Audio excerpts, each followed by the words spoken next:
شاهد بحيرة القناديل الذهبية الرائعة.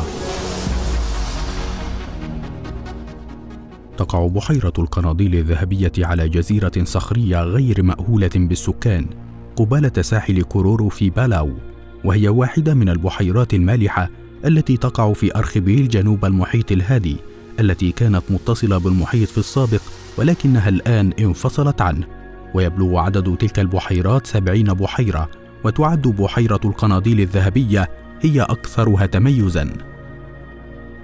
حياة قناديل البحر في البحيرة.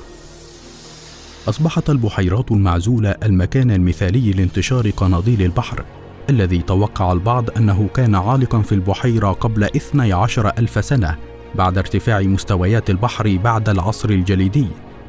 وتمتلئ البحيرة الصغيرة بقناديل البحر التي تغطي على الطحالب، ولا يوجد بها كائنات مفترسة.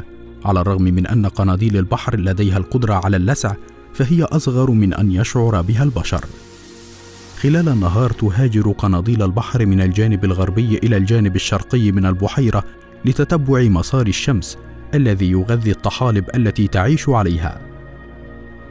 بحيرة القناديل البحرية عمرها حوالي 12,000 سنة، ويستند هذا التقدير العمري إلى عمق البحيرة حوالي 30 متر، وتقديرا لسمك الرواسب على الأقل 20 متر، وارتفاع مستوى سطح البحر منذ نهاية العصر الجليدي الأخير قبل حوالي 12,000 سنة.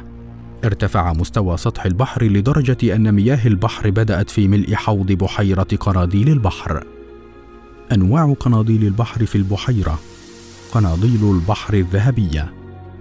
ترتبط قناديل البحر الذهبية ارتباطا وثيقا بقنديل البحر المنقط الذي يسكن البحيرات المجاورة، وهي تشبه قناديل البحر المنقطة من حيث أنها تستمد جزءا من تغذيتها من الطحالب التكافلية التي تعيش في أنسجتها، وجزءا من تغذيتها من العوالق الحيوانية التي تقوم بالتقاطها. ومع ذلك فإن قناديل البحر الذهبية هي شكليا وفسيولوجيا متميزة سلوكيا عن قنديل البحر المنقط، ويمكن تمييزها بسهولة عن قناديل البحر المنقطة بفقدانها البقع الكاملة والأطراف الملحقة بالأذرع الفموية. قناديل البحر القمرية.